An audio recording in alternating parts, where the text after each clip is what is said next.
이 아침에도 주님 전에 나와서 말씀에 의하여 기도하기를 즐겨하시는 여러분들에게 풍성하신 하나님의 은혜가 여러분의 간구 속에 충만할 수 있기를 주님의 이름으로 축원합니다.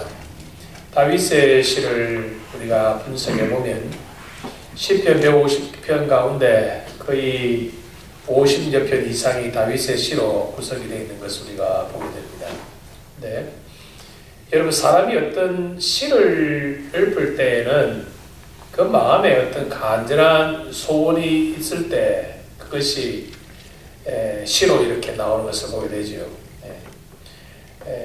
저 가까운 친구들 중에는 시심이 많은 사람이 그렇게 없는데, 제 초등학교 친구 중에 한 명이 얼마 전에 제가 인터넷 보니까 시인이더라고요. 시인인데 그 친구가 이렇게 산문을 적은 글을 제가 읽어보았어요. 뭐라고 적었나니까, 자기가 시를 쓰겠다 하지만은 자기의 어떤 속 사람, 즉 우리 신앙인으로 하면 그 속의 영적인 어떤 갈등이랄까요?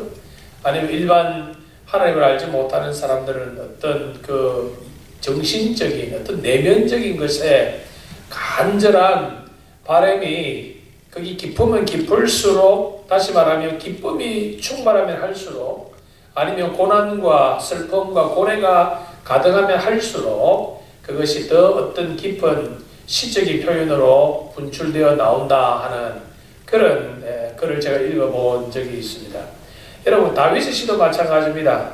다윗의 시를 분석해 보면 다윗의 시가 주로 저가 사울의 칼날을 피하여 도망 다닐 때에 저가 어렵고 힘든 가운데에서도 살아계신 하나님을 의지하면서 내일을 기약할 수 없는 그런 환난 속에서 주님의 인도하심을 사모하여 적은 시가 많이 있고, 그 다음에 오늘 이 아침에 저와 여러분 함께 교도한 이 시편 143편은 특별히 다윗의 시 중에서 우리가 7개의 비탄시가 있습니다. 7개의 비탄시 중에서 이 143편의 시는 저가 자기의 아들 압살롬의 칼날을 피하여 도망을 다니고 자기의 참 소위 말하면 불알 친구 같았던 시므이로 통하여 입에 담을 수 없는 악담을 제가 들을 때 제가 그때 자기가 당하는 환난을 인하여 적은 시가 이 143편의 시입니다. 그런가 하면 또 우리가 아는 대로 다윗이 교만해져서 우리가 역대하에 보면, 역대상에 보면 자기의 나라의 인구의 숫자를 조사할 때에 그것을 인하여 백성들이 수만 명이 죽어나갈 때에 그로 인하여 하나님 앞에 자기의 민족을 사랑하고 하나님의 앞에 철저하게 회개했던 그런 모습의 시가 우리가 시편 곳곳에 우리가 산재되어 있는 것을 우리가 보게 됩니다. 여러분, 한마디로 말하면 다윗의 위대한 점은 무엇입니까? 다윗은 저가 자기의 영적인 문제에 굉장히 예민했다는 겁니다. 다윗의 시를 보면 저가 재물을 구한 적도 없고 육신의 건강을 구한 적도 없고 자기의 부귀를 구한 적도 전혀 없습니다. 다윗의 시의 특징은 자기가 당하는 모든 어려움들을 영적으로 저가 승화시키고, 그리고 자기가 당하는 문제들을 하나님의 입장에서 하나님의 신성을 헤아려서 어떻게 하면은 내가 이 환난을 통하여 내 신앙이 좌절되지 아니하고 더 하나님 앞에 가까이 나아갈 수 있는가, 거기에 대한 고민으로 충만한 것이 다윗의 시의 특징인 것을 우리가 보게 됩니다. 제가 육신의 괴로움이 있어도 한 번도 자기의 육신의 괴로움을 가지고 하나님 앞에 노래한 적 없습니다. 우리는 먹을 것 때문에, 입을 것 때문에, 자녀 문제 때문에, 경제적인 문제 때문에 우리는 고민하고 기도하지만 다윗의 기도는 물론 왜 다윗이라고 그런 고민이 없겠어요? 다윗도 사람인데, 그렇죠? 그러나 제가 당하는 육신적인 괴로움, 경제적인 모든 괴로움을 다 영적인 고민으로 승화시켜서 그것을 하나님 앞에 전적으로 신뢰하고 맡기고 그 이후에 있을 하나님의 응답에 관하여 감사하고 찬미하는 것이 다윗의 시의 특징으로 되어 있는 것을 우리가 계속 보게 된다는 것이죠. 이 143편의 시의 배경은 제가 압살롬의 칼날을 피하여 도망다닐 때에 아마도 이 시를 기록하였다고 많은 학자들은 말을 하고 있습니다. 1절에 여호와여 내 기도를 들으시며 내 간구에 귀를 기울이시고 주의 진실과 의로 내게 응답하소서. 하나님이 원하시고 기뻐하시는 것이 내 삶 속에 일어나게 해주옵소서. 이것이 다윗의 집. 주의 진실과 의로 내게 응답하소서. 우리의 생각에는 내가 바라고 원하는 것이 이루어지면 그것을 우리는 응답으로 생각합니다. 하지만 다윗은 그렇지 않았어요. 하나님이 나에게 원하시는 일들이, 그 일들이 비록 내게는 불편하고 내게는 힘들다 할지라도 하나님이 기뻐하시는 일이라고 하면 그것이 내 삶을 통하여 일어나기를 소원합니다. 주의 의와 진실로 내게 응답해 주옵소서. 하지만 다윗의 기도에 여기에 또 인간적인 고뇌가 나타나죠. 2절에 하지만 하나님의 의와 진실하심이 나의 기도 속에 나타난다 할지라도 할 수만 있다면 그것이 나를 괴롭게 하는 쪽으로 있지 않았으면 좋겠습니다. 우리 주님도 이런 기도를 하셨죠. 아버지여, 나의 뜻대로 마옵시고 아버지의 뜻대로 하옵소서. 그렇죠? 참 이 잔을 내가 받기를 내가 참 힘듭니다. 십자가의 지심을 우리 주님도 고민하셨어요. 할 수만 있다면 이 잔을 내가 피하기를 원하지만은 그러나 아버지의 뜻대로 되게 해 주옵소서. 주님의 의와 진실하심으로 내 간구에 응답해 주옵소서. 다윗의 기도나 주님의 기도나 공통점이 있다는 것이죠. 왜 그렇습니까? 여러분, 하나님의 심판을 행하실 때에 하나님의 심판을 면할 자가 이 세상에 아무도 없습니다. 왜냐? 우리는 다 죄인이기 때문입니다. 2절 하반절에 주의 눈앞에는 의로운 인생이 하나도 없나이다. 하나님 앞에서 의로운 인생이 하나도 없다. 여러분, 의로운 인생이 하나도 없다는 것은 우리 모두가 다 하나님의 심판의 대상이다. 심판의 대상인 우리가 하나님의 심판에 임하면 우리는 죽을 수밖에 없는 거예요. 우리는 멸망받을 수밖에 없습니다. 우리는 어두운 데서 슬피 울 수밖에 없는 것이 우리의 인생입니다. 그렇다 할지라도 하나님 은혜를 베풀어 주옵소서. 여러분, 은혜가 무엇입니까? 특별한 은총이 구속의 은혜가 무엇입니까? 멸망받아야 마땅함에도 불구하고 멸망의 수를 옮기셔서 영원한 생명을 주신 이것이 우리에게 베푸신 하나님의 은혜다. 잘 먹고 잘 사는 것만 은혜가 아니라 죄인이 변하여 의인이 되고 심판을 받아야 될 우리에게 상급을 주시는 이것이야말로 하나님의 특별하신 은총이다. 3절에서 다윗의 형편을 자기가 솔직하게 표현합니다. 원수가 내 영혼을 핍박하며. 지금 여러분, 원수가 다윗의 영혼을 핍박하는 것이 아니죠. 다윗의 현실의 삶을 핍박하죠. 저의 왕위를 노리고 저의 목숨을 노리고 저의 모든 것을 다 노려서 다윗을 죽여서 자신이 왕이 되고 자신이 다윗을 밟고 일어서서 자기가 바라는 것을 이루어 나가자 하는 것이 다윗에게 있는 현실입니다만은 다윗은 그것을 자기의 영혼을 핍박한다고 생각합니다. 내 생명을 땅에 엎어서 나로 죽은 지 오랜 자같이 나를 암흑 속에 가두었다. 성도 여러분, 누구나 다 이런 괴로움이 있습니다. 누구나 다 우리가 어려움이 있습니다.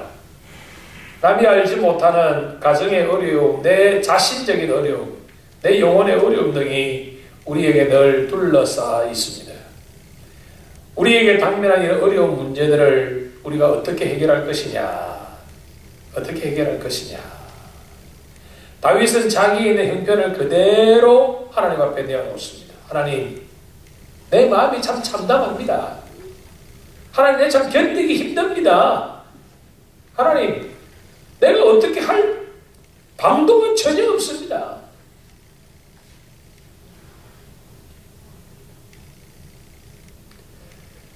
이런 형편 속에서 다윗이 자기의 문제를 해결하는 비결을 어디에 삼습니까? 5절과 6절에서 저가 당하는 영혼의 문제를 해결점을 찾고 있습니다. 내가 옛날을 기억하고, 여러분, 우리는 과거를 잘 잃어버리죠. 잘 잊어버립니다. 옛날을 기억하고. 다윗이 말하는 옛날은 어떤 옛날입니까?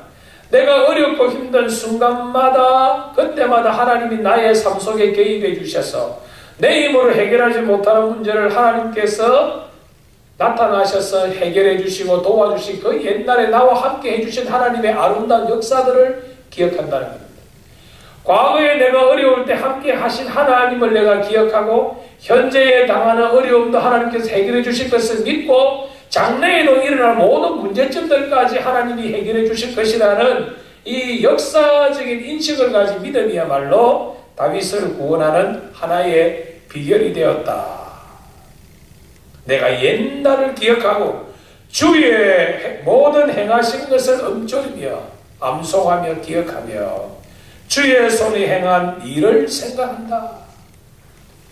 우리도 그렇잖아요, 여러분. 지금 내가 어려움을 당하고 있으면 우리가 과거를 생각해보면 지금 내가 당하는 어려움과 비슷한 어려움이 꼭 있었어요. 그때 하나님이 나를 어떻게 해주셨느냐? 우리가 기억하고 그것으로 또 위로를 받고 또 우리가 그것을 인하여 하나님 앞에 해결해 주실 것을 기대하며 나아가는 것입니다. 6절에서 5절은 마음의 것을, 그렇죠? 자기가 당하는 현재의 어려움을 벗어나는 비결의 이 5절은 내적인 비결이고 그 다음에 6절은 외적인 비결입니다. 주를 향하여 손을 펴고 주를 향하여 손을 펴고 내 영혼이 마른 땅같이 주를 사모합니다. 여러분, 손을 편다는 것은 행위적인 것이지요. 손을 편다는 것은 기도의 모습이요. 손을 편다는 모습은 철저한 항복과 자백과 고백의 모습이다. 내 영혼이 주를 사모하나이다 해도 운명에 문제가 없는데 내 영혼이 마른 땅같이 왜 여기 마른 땅같이 말합니까? 여러분, 비가 오지 않으면 땅이 말라서 갈라집니다. 그럴 때 조금이라도 하늘에서 비가 떨어지면 그냥 기름진 땅에 아주 물기가 많은 땅에 비가 떨어지는 거 하고요. 마른 땅에 비가 떨어지는 것은 하늘과 땅 차이입니다. 떨어지기가 무섭게 그것을 그대로 땅이 흡수하지 않습니까? 무엇입니까? 우리의 영혼이 환난과 괴로움을 인하여서 우리가 정말 마른 땅같이 되어 있을 때에 하나님이 주시는 위로하심이 조금이라도 하나도 놓침없이 내가 다 내 영혼이 빨아들이겠다, 흡수하겠다. 그러니 주님 빨리 내 기도에 응답해 주시옵소서. 그렇게 기도합니다. 그리하면서 하루하루의 삶을 다윗은 하나님의 말씀을 바라보며 살아가는 삶임을 고백하고 있는데 아침에 나로 하여금 주의 인자 말씀을 듣게 하소서. 다윗은 문제의 해결의 시발점이 하나님의 말씀으로부터 시작한다는 것을 여기에서 말하고 있습니다. 아침에 나로 하여금 주의 인자한 말씀을 듣게 하소서. 그리고 주님 말씀으로 인하여 내가 나아갈 길을 밝혀주시고 말씀으로 인하여 내가 나아갈 것을 주님이 보여주옵소서. 내가 다닐 길을 알게 하소서. 그렇게 고백합니다. 내가 내 영혼을 주께 드립니다. 다윗은 자기의 지정의 전 인격과 자신의 영혼을 온전히 주님 앞에 전적으로 드리는 total surrender하는 모습으로 제가 나아갑니다. 그러면서 10절에서는 이제 하나님께서 자기의 기도를 들어 응답하신 이후에 축복을 받고 기도에 응답받은 이후의 삶을 제가 또 노래하는 것이 10절에 나오고 있는데 주는 나의 하나님이시니 나를 가르쳐 주의 뜻을 행하게 하소서. 이것이 다윗의 기도의 응답으로 제가 생각하고 살아가는 모습입니다. 주의 뜻을 행하게 해주옵소서. 하나님, 내가 어려운 일을 당하더라도 괴로운 일과 즐거운 일이 있다 할지라도 결과론적으로는 주님의 뜻을 행하는 나의 삶이 되게 해 주옵소서. 그렇게 다윗은 기도의 응답의 모습으로 나아갑니다. 11절에 여호와여 주의 이름을 위하여 나를 살리시고 주의 의로 내 영혼을 환난에서 이끌어내소서. 여기에서 우리 또 모세의 기도도 이 다윗의 기도와 흡사한 모습 우리가 보게 되지요. 이스라엘 민족들이 광야에서 하나님을 배반하고 하나님의 진노를 불러일으킬 때에 하나님께서 모세에게 하신 말씀이 뭡니까? 내가 이 백성을 하나도 남김없이 다 썰어버리고 내가 새로운 민족을 만들어서 너가 그들을 인도하여 내가 가나안 땅에 들이게 하겠다 할 때에 모세가 하나님 그리하지 마옵소서. 주의 이름을 위해서라도 그리하지 마옵소서. 주님이 그렇게 하시면 지금 광야 주변에 여러 나라들이 다 지금 보고 있는데 하나님의 이름이 땅에 떨어질까 두렵습니다. 주님을 위해서라도 주님의 영광을 위해서라도 그리하지 마옵소서. 성도 여러분, 우리 한 사람 한 사람이 우리가 참 잘못하고 범죄해서 우리가 하나님의 심판을 받고 우리가 잘못되면 우리를 미워하고 우리를 괴롭게 하는 불신자들이나 우리의 주위의 사람들이 뭐라고 말하겠냐 이거예요. 참 꼴 좋다. 하나님의 말씀대로 뜻대로 산다고 하는 거 보니까 저렇게 망하는 거 보니까 하면서 결과론적으로 잘못된 우리를 비방하는 것이 아니라 결과론적으로 누구를 비방하는 것이 되는 것이다? 하나님을 비방하게 되는 것이다. 그래서 하나님, 나는 참 잘못했고 나는 참 죽을 죄를 지었지만 죽을 사람이지만 내가 죽음으로 인하여 하나님의 영광이 떨어질까 두렵사오니 하나님 주님의 이름을 위해서라도 나를 봐주시고 나를 용서해 주옵소서. 주의 이름을 위하여 나를 살려 주옵소서. 만약에 이 압살롬의 칼날로 인하여 진짜 다윗이 죽임을 당하면 어떻게 되겠어요? 하나님께서 다윗을 향하여 약속하시고 이 모든 약속은 물거품이 될 것이고 저와 여러분도 마찬가지입니다. 성경의 약속이 그리스도의 이름으로 인하여 구원받은 자는 하나님이 책임진다고 하셨는데 하나님이 우리를 심판하시고 우리를 죄로 인하여 징치해 버리시면 우리를 책임지신다는 하나님의 말씀을 스스로 어기는 것이 되니까 하나님 주님의 이름을 기억하셔서 나는 하나님의 은혜를 강구할 자격이 전혀 없지만은 염치와 체면이 없음에도 불구하고 하나님의 이름을 위해서라도 나를 환난에서 이끌어 주옵소서. 하나님, 내가 이렇게 어려움을 계속 당하고 있으면 하나님께 영광이 되겠습니까? 그러니 하나님, 가장 적절한 시점에 나의 간구를 들으시고 내게 귀를 기울여 주셔서 응답해 주셔서 하나님의 일을 온전히 행할 수 있도록 지금 내가 당하는 어려움과 혼란에서 하나님이 나를 벗어나게 해 주옵소서. 내가 당하는 육신의 괴로움, 내 육신의 질병, 내 경제적인 문제, 내 가정의 문제, 자녀의 문제 할 것 없이 하나님 이 모든 것을 하나님의 이름으로 위하여 이름을 인하여서 해결해 주옵소서.